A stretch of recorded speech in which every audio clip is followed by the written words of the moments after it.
Assalamualaikum warahmatullahi wabarakatuh. Halaman ada yang 37, ada yang 43, ada 43, ada 37. Ya. Bismillahirrahmanirrahim. Alhamdulillahi rabbil alamin. Salatu wassalamu ala sayyidina Muhammadin wa ala alihi wa sahbihi ajma'in. Amma ba'du, faqad qala al-imam al-muallif rahimahullah wa nafa'ana bihi wa bi barakati ulumihi wa ghafara lahu wa li masyayikhihi wa li masyayikhina amin. Ya Ali wa hay Ali, idza lam yakunil alimu taqiyan. Wahai Ali, apabila orang alim itu tidak takwa,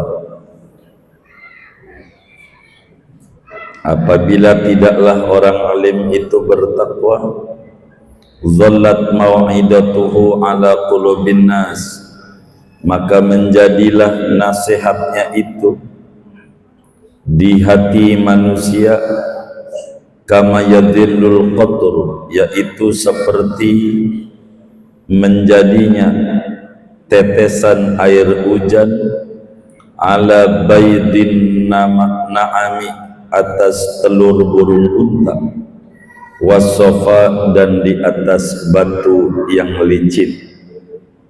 Wallahu a'lam bishawab. Segini aja dulu. Bapak Ibu, saudara-saudara sekalian yang mulia, malam hari ini kajian kita berbicara tentang dampak nasihat bila timbul dari orang yang tidak bertakwa. Saudara sekalian,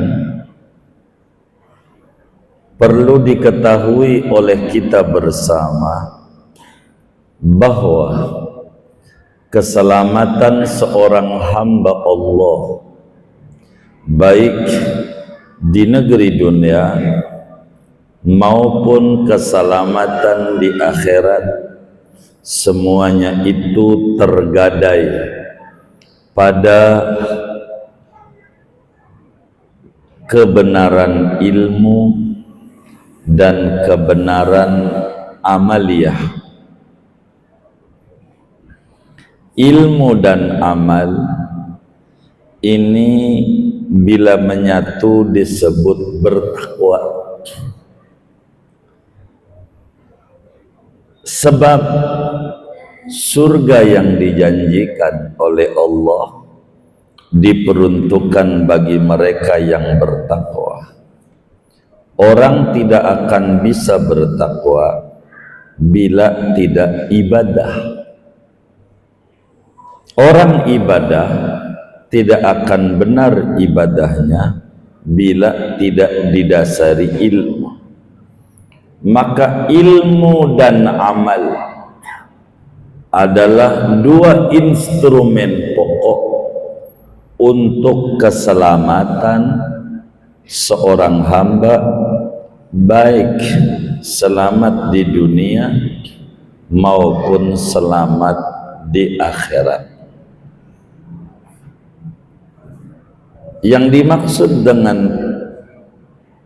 ilmu yang benar, ada ilmu berbicara tentang positif dan negatif, berbicara maslahat dan mafsadat, yakni ilmu yang di dalamnya membahas apa yang membuat orang beruntung di dunia dan di akhirat, apa yang merugikan orang di dunia dan di akhirat.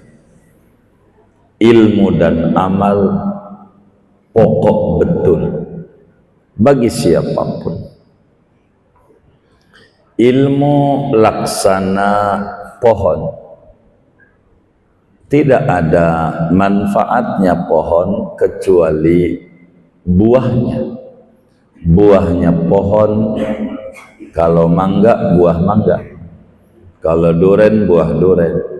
Yang dimakan buahnya, tapi yang dipuji pohonnya.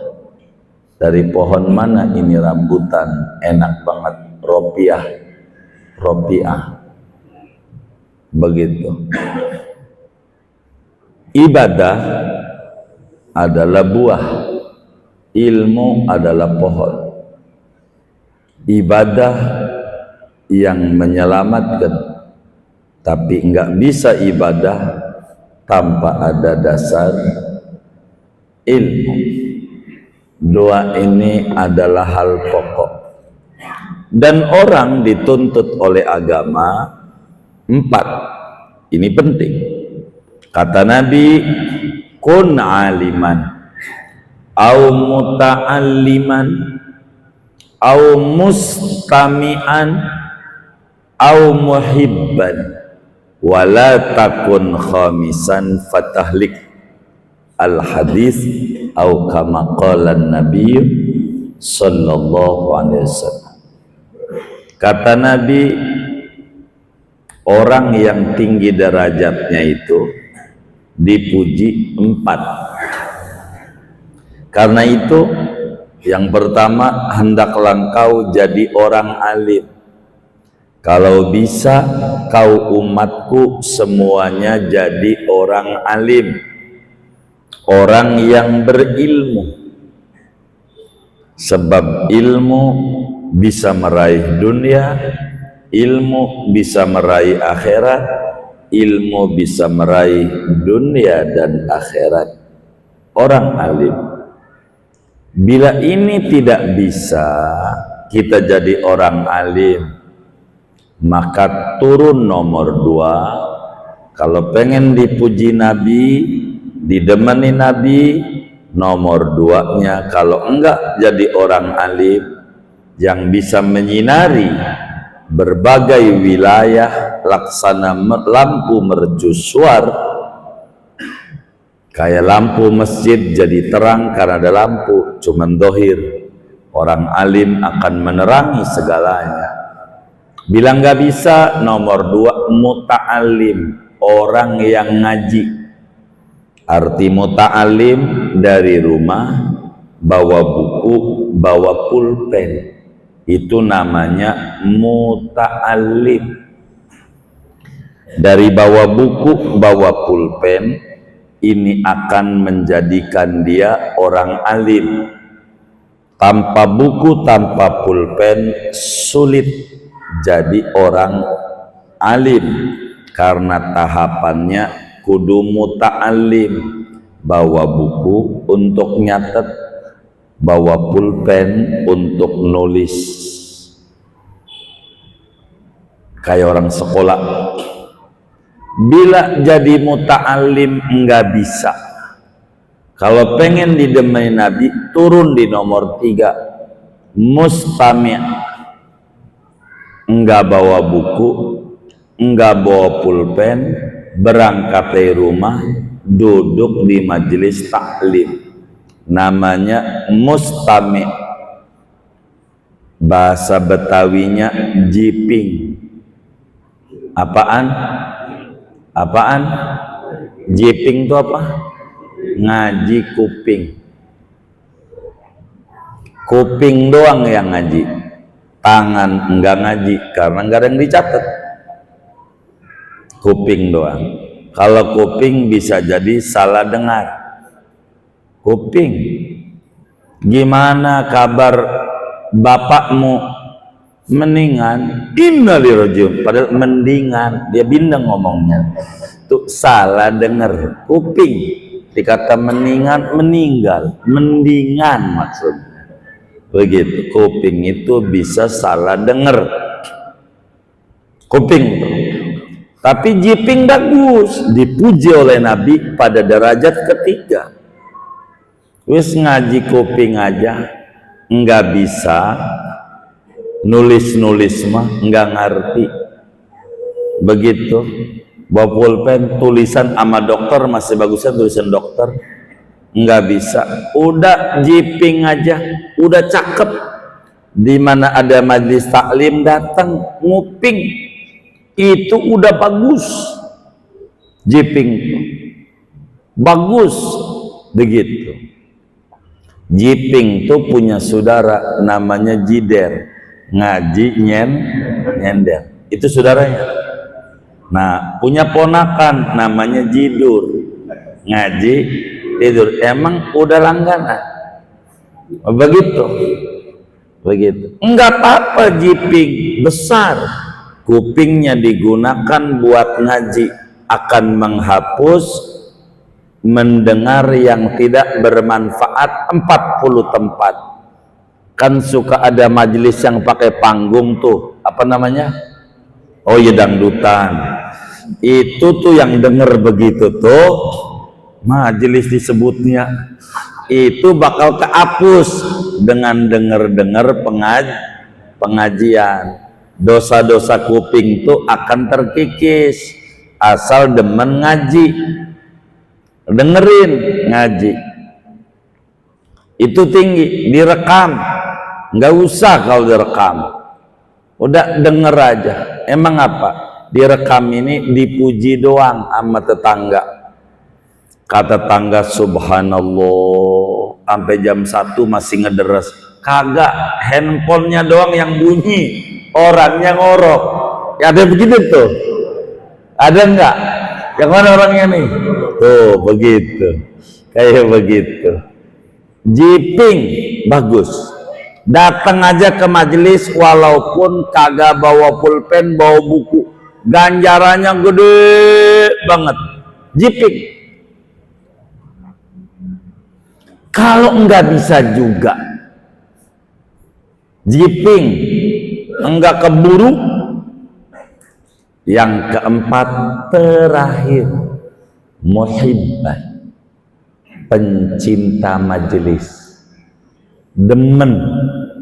Jadi ada orang pengajian, mau kemana? Mau ngaji. Oh, gue repot, nitip aja, nitip bawa kuah sedus bagi orang ngaji. Udah cakep, itu sabrak ganjarannya. Begitu. Kalau mau saya dongengin, ente ngasih aqua segelas buat orang ngaji, ama orang zikir, la ilaha illallah, la ilaha illallah, 70 gelas, masih gedean segelas buat orang ngaji. Bandingannya sulit. Tuh orang ngaji itu ngasih orang ngaji segelas, ngasih nasi goreng segelas, sepiring. Begitu. Ama 70 piring ngasih orang yang zikir, la ilaha illallah, masih tinggian ngasih orang yang ngaji sepiring. Apalagi 70 piring buat orang ngaji, ngasih sepiring buat orang zikir. Udah kagak kehitungan. Saking gedenya orang ngaji. Makanya beruntung siapa tuh yang ngasih akuat tuh. Ya Allah, dikubur bakal nyengir-nyengir. Coba bukan segelas kecil yang rada gedean, begitu. Nanti dikuburnya beneran ganjarannya nggak kehitung. Orang ngaji dikasih begitu tuh, kan suka ngasih tuh Jumat berkah, orang ibadah tuh kasih nasi sebungkus begitu, sampai 70 bungkus. Sama orang ngaji sebungkus doang lah, ganjarannya kehitung. Orang ngaji manfaatnya banyak. Begitu kalau orang tuh paham. Ini paham, cuman orang tuh kurang paham. Makanya yang paham tuh ngasih buka sama santri Senin puasa, gue yang ngasih buka ini, ganjarannya gak kayak itu orang ngaji. Sebab apa? Ngaji itu didongenginnya sama dengan dakwah. Kalau zikir didongenginnya sama dengan ria. Coba kita malam tahajud, ama malam kita ngaji. Tahajud 100 rakaat tahajudnya. Pagi ditanya, ngapa lu matanya sayup-sayup ngantuk? Masya Allah, malam saya tahajud sampai 100 rakaat. Itu namanya pamer. Ria. Kalau orang ngaji, malam ngaji bab wudu, pagi ngapa lu ngantuk? Malam habis ikut pengajian, ternyata saya baru tahu tuh kalau kentut itu batalin wudu. Itu namanya dakwah, namanya nyebarin agama, bukan ria. Tuh nggak ada bandingannya. Sampai dia terus, dan saya baru tahu juga kalau kentut sekali wudu batal, kalau 2 kali wudu nggak batal. Kalau kentut sekali wudu batal, kalau 2 kali kagak batal. Bener nggak? Kenapa? Udah kagak punya wudu apa yang batal? Punya wudu kagak dikata batal. Begitu. Gua baru tahu. Tuh dakwah namanya. Tuh begitu. Jadi nggak ada bandingannya orang ngaji sama orang zikir. Begitu. Makanya kadang diajak ngaji itu susah orang. Tapi kalau tahlilan malam ke-7 suka rame itu. Kalau di Kreo begitu enggak? Oh enggak, luar biasa tuh. Kalau ngaji rame itu luar biasa. Itu begitu. Jadi yang keempat, muhibban, cinta ilmu, demen sama orang ngaji. Cuma Nabi pesan jangan jadi orang kelima, jangan. Ampun banget ini. Udah ciloko 12, orang kelima, pinter kagak, ngaji kagak, jiping kagak, sama orang ngaji gedek. Udah wassalam. Sama orang ngaji kagak demen banget. Lah mau dari mana agama bakal masuk kepada dia? Celaka. Orang alim dituntut. Nasihat orang alim itu laksana cambuk bagi hati yang berpengaruh besar dalam hidup dan kehidupan seorang manusia, seperti berpengaruhnya cambuk pada badan. Badan kita dicambuk sakit, tapi bila diberi nasihat sama kayak dicambuk, sama sakit. Sakitnya orang yang dinasihatin itu suka kesinggung, begitu. Maka kiai suka bilang, saya nggak mau nyinggung, kagak. Saya cuma nyampein ilmu, kata kiai. Cuman waktu saya ke Seleo urut di Haji Naim di Cipete, saya tahu waktu yang ke Seleo diurutnya sakit banget, sampai jerit-jerit. Yang kagak ke Seleo mau dipijitnya enak, dipijitnya. Yang lempengan ke Seleo sakit. Maka tuh kata kiai, yang kesinggung ke Seleo. Bisa aja tuh kiai gitu. Kalau kagak ke Seleo mah enak dipijitnya, enak orang diberi nasihat, begitu. Orang alim kudu ngamalin ilmu. Ilmu tanpa diamalin rada repot. Kata ulama, walau kana ilmu asrafa lakana asrafu khalqillahi iblis. Walau kana fil ilmi dunat tuqa syarafun, kata ulama, lakana asrafu khalqillahi iblisa. Andai orang itu pinter doang, kagak diamalin ilmunya, kagak ibadah, alim doang, sholat kagak, puasa kagak, alim, maka andai dengan begitu jadi mulia, maka pastikan yang paling mulia sejagat adalah iblis. Sebab iblis itu alim, cuman kagak ibadah. Disuruh sujud sama Adam, ogah. Tuh, ilmu itu harus disertai amaliyah. Ilmu itu sertai amaliyah. Bagaimana nasib nasihat kalau tidak disertai amal dari si alim? Nabi berikan logika ngaji kita ini malam hari ini. Kata Nabi, ya Ali, Imam Ali satu hari dipanggil oleh Nabi Yuna Muhammad sallallahu alaihi wasallam. Apa kata Nabi? Idza lam yakunil alimu taqiyan dhallat mau'izatuhu ala qulubin nas kama yadhillul qatru ala baydin na'am was-safa. Ali, bila orang tuh punya ilmu doangan, kagak diamalin, kagak takwa, pinter doangan, tapi ora bener, maka nasihatnya yang dia sampein kepada orang-orang percis kayak air hujan di daun talas. Bahasa kita tuh apa tuh di daun talas? Hah? Enggak nyerep. Percis kayak air hujan jatuh di telur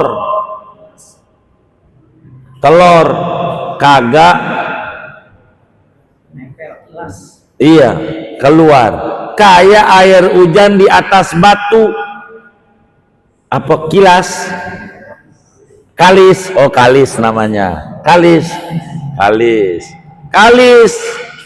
Nasihatnya nggak masuk, nggak berpengaruh, nggak merombak kehidupan. Karena nasihat itu harus ada dasar amal. Makanya nih, mohon maaf, ngomong banyak pengurus masjid, saya kasih rahasia hidup. Kalau pengen makmur masjidnya, pengen baik, bikin acara kayak maulid gitu. Bagaimana biar sukses? Saya kasih rumusnya. Yang jadi tim pencari dana nih, orang yang dermawan, tukang main silat. Jadikan tuh yang tukang main silat, jadikan tim pencari dana, jangan pemain tinju. Begitu, jangan. Walaupun dalam tanda kutip enggak sholat, enggak apa-apa, tim dana. Pemain jangan pemain main tinju. Gimana? Ngepel apa? Oh, pelit. Udah ngepel dibungkus lagi ya, para amat itu. Yang pelit jangan jadikan pendana, kagak bakal dapet. Beneran payah dia. Tapi yang main silat itu ngepel apa terbuka tangannya? Oh, terbuka, dermawan berarti. Begitu. Orang yang dermawan jadikan pengurus. Yang dermawan, yang pelit jangan. Nggak bakal dapat. Begitu. Dulu ada orang ngadu sama saya, curiga sama temennya. Kata nih orang, ini kisah nyata yang saya benerin. Dia bilang, Yai, saya curiga dia sama si Anu. Emang apa kok pakai curiga? Kalau gua keliling bangun masjid, setiap keliling gua paling kecil dapat 5 juta, kata nih orang. Tapi kalau si Anu tuh keliling 1,5 juta, itu pun tingginya. Gua paling kecilnya 5 juta. Apa enggak dikantongin tuh 3,5 juta? Begitu kata dia tuh dalam bahasanya. Saya lempengin, enggak bang, emang dapatnya segitu. Tapi kalau gue yang keliling 5 juta, begini, saya mau tanya dulu sama bang, temennya tuh pesilat apa petinju? Apaan pesilat apa petinju? Dermawan apa pelit? Ya Allah, ditanya begitu, pelit banget. Kata dia, pakai banget lagi. Nah itu dia bang, ini kisah nyata saya dongeng kepada seseorang. Kenapa abang ini dapat duit banyak, bisa 5 juta kalau keliling? Walaupun abang ini orang miskin, tapi abang ini dermawan. Jadi orang itu digampangin kalau abang ngomong, digampangin. Allah kasih percaya, berbekas ajakannya, jadi gampang dapat duit. Begitu. Kalau teman abang itu enggak ngantongin, enggak, tapi 1,5 juta masalahnya, kan beli 3,5 juta. Iya, kagak bang, percaya sama saya. Dia kalau ngajakin orangnya ada aja alasannya, lagi nggak ada lah, lain kesempatan lah, begitu. Oh jadi saya buruk sangka? Iya buruk sangka. Jangan diterusin. Emang disuruh sama agama. Bila orang tukang narikin sedekah tuh orang pelit, sulit. Dia ngajakinnya kayak air hujan yang jatuh di telur atau di batu, kagak dapat. Gitu. Maka carilah yang dermawan, tapi enggak sholat enggak apa-apa, karena bukan bab ngimamin, bab sedekah. Dia di situ dia ngamalin agama. Saya banyak belajar dari seorang ulama besar di Betawi, kayak begitu cara. Walaupun tidak nasehatin kamu nanti begini-begini, enggak, tapi saya pelajari. Beliau itu rahimahullah rahmatullah, beneran ini hidup cara nggak bisa ngamalin tuh penting. Suka diiriin, ngapa tuh orang ilmunya dikit tapi mimpin tahlil mulu, gua kan pinter, kagak lah, beda di mata orang juga beda. Emang dia mah tukang zikir, bacaannya juga berbekas. Begitu kata Nabi. Jadi orang alim tuh kudu bertakwa. Nggak bisa alim doang tanpa takwa. Makanya orang dulu lu gua pondokin bukan biar pinter, biar jadi orang benar. Gitu. Kalau benar pasti pintar, kalau pintar belum tentu benar. Lihat yang korupsi itu, kira-kira koruptor tuh lulusan SD apa orang pintar-pintar? Wih, pintar, tapi benar nggak? Kagak. Ini penting.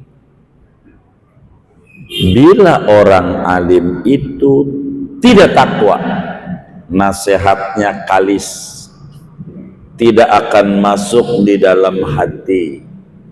Enggak. Kudu takwa. Sedang takwa itu tandanya 4.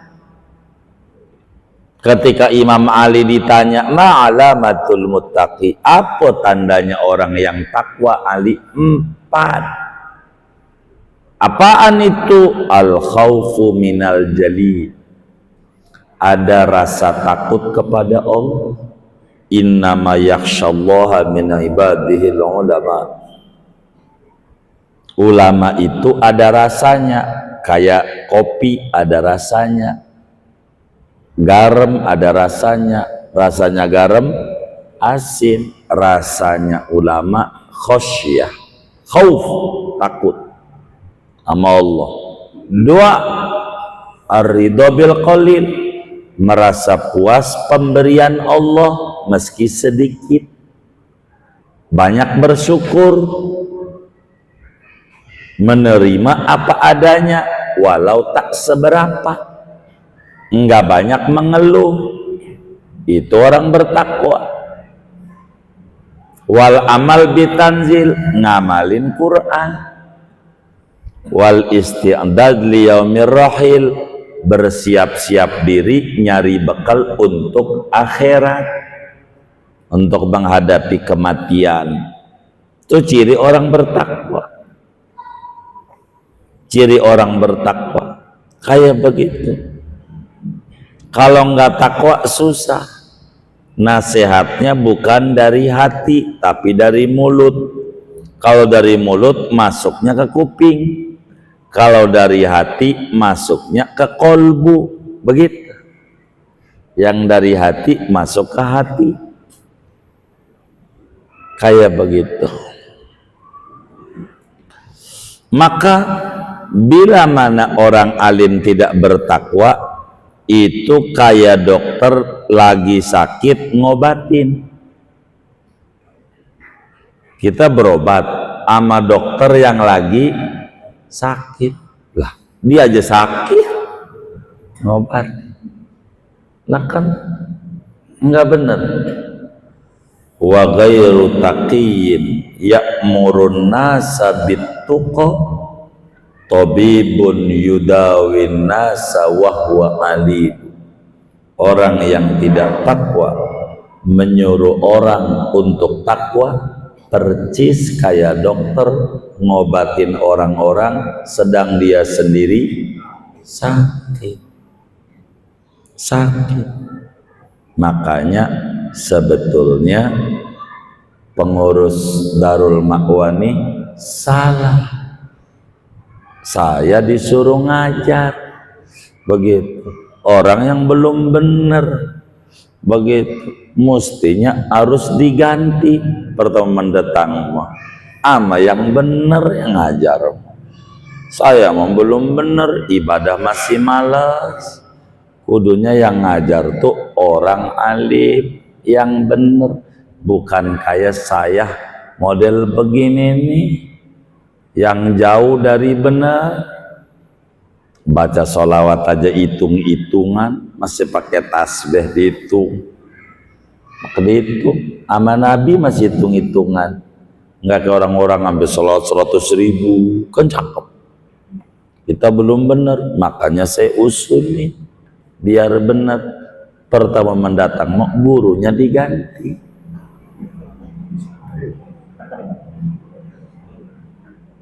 Setuju nggak?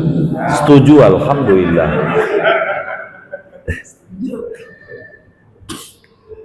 Cari guru yang benar, jangan yang kagak benar suruh ngajar. Begitu. Makanya dikatakan di dalam sebuah syair Arab, yaquluna ma la yaf'aluna wa innani minal qaumi laqawwalun lima lastu af'alu. Mereka berkata apa yang mereka tidak kerjakan, namanya jarkoni. Iso ngajar, ora iso ngelakoni. Ya jarkoni, maafin yang namanya jarkoni nih. Begitu. Wa innani minal qaumi qawwalun lima lastu af'alu. Saya itu jujur termasuk orang yang bisanya ngomong doang, ibadah masih pas-pasan.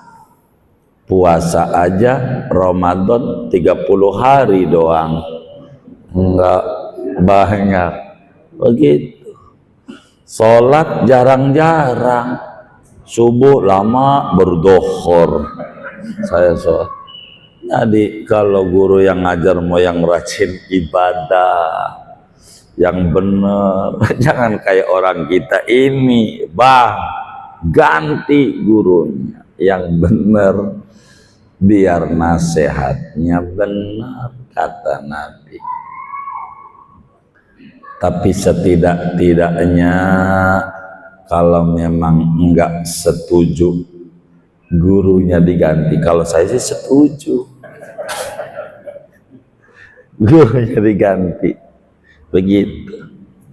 Paling tidak saya berpesan kepada teman-teman Darul Ma'wah seperti pesannya sebagian guru-guru saya kepada saya. Apa itu? Khudhu min ulumi wala tanzur ila amali yanfa'uka ilmi wala yadrurka taqsiri. Ini pesan saya. Kalau gurunya nggak mau diganti, begitu. Khudhu min ulumi, ambil aja ilmu-ilmu yang saya sampaikan. Wala tandur ila amali, jangan pelototin ibadah saya. Masih pas-pasan, sholat aja pas bandrol, 17 rakaat enggak jadi 18. Begitu. Khudhu min ulumi wala tanzur ila amali, ambil aja ilmuku, jangan pedulikan amal perbuatanku. Jangan. Supaya apa? Yanfa'uka ilmi wala yadrurka taksiri, supaya ilmuku diambil manfaat oleh engkau dan engkau tidak merugi dengan saya kurang ibadah. Kerjakan saja. Nyuruh orang baca Quran seminggu khatam, kita kagak. Begitu. Alhamdulillah hafal, alhamdulillah. Quran mau kagak. Begitu. Quran doang siapa? Quran. Jadi kalau saya bilang ganti gurunya, kan kata Nabi, idza lam yakunil alimu taqiyan, bila orang alim tuh enggak takwa, nasihatnya kayak air jatuh di daun talas, bahasa kita begitu. Tapi bahasa Nabi kayak air hujan jatuh di telur dan di batu, tidak manfaat, tidak manfaat. Maka kita orang ngaji nih, saya berpesan kepada semua, tolong udah ngaji tuh bedakan ama yang belonan ngaji. Kita udah ngaji nih malam Senin, kudu ada perubahan. Akhlak kita dikit-dikit, kita doyan baca sholawat, doyan baca Quran, doyan sedekah meski seperak, begitu, doyan ibadah, baca ratib macamnya, pelan-pelan, doyan dikit. Kudu beda antara udah ngaji sama belum ngaji. Sebab banyak yang WA sama saya, apatah lagi yang bininya bisa ngintip-ngintip HP lakinya lalu WA sama saya. Nih, yang berasa-berasa nih. Buat apa ngaji? Begitu kata bininya. Saya sih baca doang, jawab juga kagak. Siapa ini ya? Ini siapa? Bininya si Anu. Untung si Anu, nggak ada kayaknya di sini si Anu. Begitu. Begitu. Ngaji doang. Tapi begini nih Pak Kiai, nasihatin dong. Begitu. Tuh, ada yang WA saya. Ngaji nggak orangnya ya? Nggak kayaknya orang. Begitu. Ini beneran kisah nyata. Begitu. Jadi yang disalahin pengajian sama bininya. Padahal kalau bener tuh lakinya agak laporan sama saya. Kagak. Laki saya bener banget bagi duit sama saya, kagak. Gitu. Kalau lagi ada masalah baru lapor sama kita. Aduh ampun banget. Yang kayak begitu. Ini mana di videoin lagi. Wah bisa di share ini. Gitu. Biarinlah yang berasa-berasa. Begitu. Saya mau dongeng aja, yang penting ngejemput orang kan. Begitu saudara. Intinya mari kita udah ngaji nih, sholawat doyan walaupun 500 kali sehari, jangan tinggal ya, insya Allah. Nggak keburu habis sholat, setelah wiridan juga nggak apa-apa, yang penting baca sholawat 500 aja saban hari, jangan kurang. Ini penting. Istighfar kita baca, syukur-syukur kayak orang yang pendek aja, astagfirullah wa atubu ilaih, sehari semalam 1000 biar berkah. Astagfirullah wa atubu ilaih tuh kalau 1000 tuh kalau sekali duduk 20 menit, tapi jangan sekali duduk. Saya ngelihat wajahnya demen kredit, dikredit aja, habis subuh gope dan 13 menit astagfirullah tubillah astagfirullah astagfirullah, atau sebelum subuh itu lebih cakep, menjelang subuh wal mustaghfir bil ashar gope, menjelang maghrib atau habis maghrib. Maghrib nggak bisa kayak kita begini, sebelum maghrib karena ngaji maghribnya saya, sebelum maghrib habis asar dapetin gope astagfirullah wa tubillah astagfirullah tubillah astagfirullah tubillah, berkah. Jangan tinggal. Itulah amalan orang majelis, istighfar sama sholat. Selebihnya baca Quran mau nggak usah pakai dibilang, emang itu mau pedoman kita biar kata seayat, supaya ada beda antara kita orang udah ngaji sama belonan ngaji. Jangan udah ngaji kagak demen baca sholawat, repot gitu. Berbagi, Islam nih agama yang mudah, murah. Ya Allah, kambing aja tuh, kambing Idul Adha tuh, kambing kalau mau jujur murah kurban, ndak ada ajaran Islam yang mahal. Kurban kambing sama motor NMAX, coba tanya mahalan mana kira-kira? Kambing sama motor? Motor. Banyak loh muslim di rumahnya punya motor, ada 2, ada 3 motornya, tapi kalau Idul Adha ngantri daging kurban mulu. Ada nggak yang kayak begitu? Banyak nggak? Ngaji juga lagi orangnya, ya tuh nuduh nggak bener tuh begitu. Jangan motor punya, masa kendaraan akhirat nggak punya. Nabi bilang azimu dohayakum fa innaha ala sirati matoyakum, yang gede kalau ngorban, sebab itu jadi motor kita, kendaraan di akhirat. Jangan sampai kambing waktu dipotong bunyinya namanya kambing anakan, bukan embe, belum bisa embe, bisanya yang benar gitu. Ame rokok masih mahalan rokok. Ada yang ngerokok nggak ini? Sampurna berapa sebungkus? 35. Selamat temen 30 aja. Temen 35. Ngitungnya puyeng sama saya kalau 35. Ada 5 ini nih. 30. Jangan yang sehari 5 bungkus, yang sehari sebungkus 30.000 sebungkus kali sebulan berapa tuh? Berapa? 900.000, bener nggak? Kali 10 bulan 9 juta, tinggal 2 bulan 1,8, 10 juta 800, itu lagi 30, 35, banyak tuh koma-komanya itu yang sayanya tuh 10 juta 800 setahun. Tuh kalau dibeliin kambing di Kreo 10 juta 800 dapat berapa?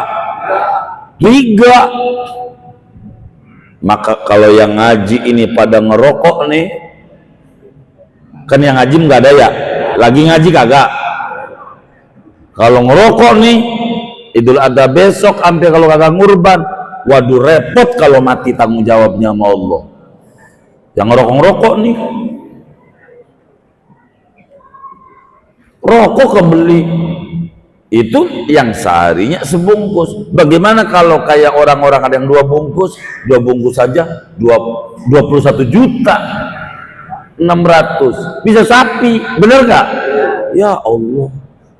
Lalu Idul Adha nyari mulu daging kurban, sampai pengurus disalahin. Emang dasar pengurus yang sekarang nih sentimen sama gue kagak dibagi, padahal udah dapet 3 bininya.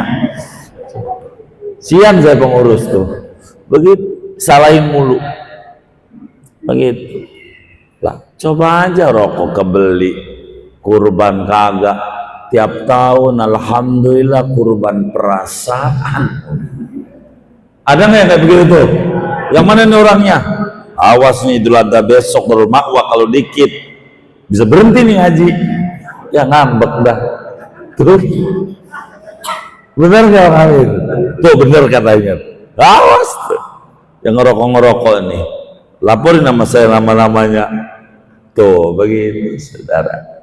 Jadi ya moga yang rezekinya luas, ibadah kita itu ada bisa ngurban. Kalau saudara udah ngurban nih, mohon maaf, coba tanya sama teman-teman kita yang suka ngurban, tanya mereka itu dampak positifnya yang terkecil. Enggak dokoh, apa tuh dokoh ya? Rakus, enggak maruk sama daging, enggak dibagi enggak apa-apa. Sifat kebinatangannya yang pertama kali hilang. Tanya sama yang ngorban. Kalau Idul Adha biasa aja, mau dibagi kagak ke, enggak ngeronta-ronta. Kenapa? Karena sifat kebinatannya udah dipotong. Coba kita rasain yang sudah ngorban sama yang belum. Biasa aja. Begitu. Kok saya begitu amat ya? Kayak orang kurang suka ngelihatnya. Bukan kurang suka, sifat binatang Anda udah kepotong. Begitu. Lihat yang gak pernah ngurban, itu udah dapat di kampung sebelah masih nyari. Sampai waktu baris aja picinya taruh di dengkul. Saya udah ini belum lah, ada aja. Siapa yang begitu tuh? Ada aja. Ya Allah, biar dapat 2. Aduh, begitu. Maka kita nih berharap bersama yang udah ngaji, bedain sama yang belum ngaji. Insya Allah, biar ilmu nih ada bekasnya, biar kata dikit kita diamalin. Ya, kalau udah ngaji mah biar dikit-dikit, nggak usah banyak-banyak, dikit-dikit amalin sebisa kita. Agama enggak nuntut banyak. Idza amartukum bi amrin fa'tu minhu mastata'tum. Kata Nabi, bila aku menyuruh kalian umatku, kerjakan semampu Anda. Amalan majelis kita pun banyak, tapi kerjakan dari banyak yang kita bisa. Ada dalail, saya nggak bisa, sallallahu Muhammad. Ada wirdul latif, kepanjangan, ratib haddad. Saya baca Quran semua berat, sa'ain. Itu saya sedekah banyak nggak bisa, seperak. Yang kecil-kecil aja, dan itu besar manfaatnya. Mudah-mudahan semua keluarga besar Darul Ma'wani pada barokah. Yang usahanya Allah beri makin meningkat, makin lancar. Yang punya urusan moga dipermudah urusan. Yang punya keturunan anaknya pada tinggi derajatnya. Yang sekolah moga dikasih ilmu manfaat futuh. Yang lagi ujian digampangkan ujiannya. Yang bekerja moga-moga dapat pekerjaan yang barokah. Sababiah kita duduk di majelis ilmu. Amin ya rabbal alamin. Al-Fatihah.